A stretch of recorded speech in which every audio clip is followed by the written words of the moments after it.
I want to see if the following series will converge or diverge.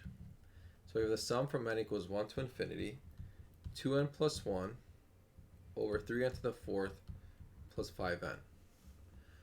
Okay, first let's look inside here. 2n plus 1 over 3n to the fourth plus 5n in the long run is about 2n over 3n to the fourth, which is 2 over 3n cubed. And by the p-test, we would expect this thing to converge.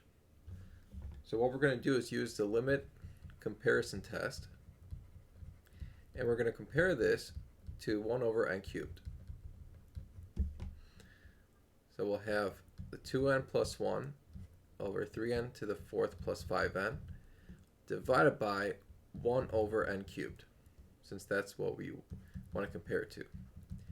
Now, if this limit is finite, then both of these series will converge or both will diverge. But we already know that this sum will converge by the p-test. So if this limit is finite, then we expect our original series to converge. Okay, so at this point, let's just do some calculations.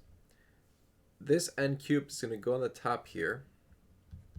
So we have limit as n approaches infinity, and then n cubed is going to multiply 2n plus 1, so that's 2n to the fourth plus n cubed, all over 3n to the fourth plus 5n.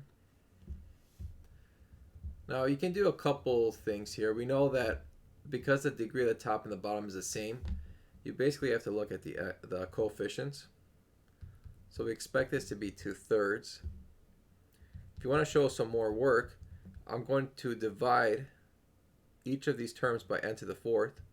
So we'll have 2 plus 1 over n over 3 plus 5 over n cubed. Next, we know that these will go to 0. And so we're left with 2/3. Because this limit is finite, then both the original sum and 1 over n cubed are going to converge.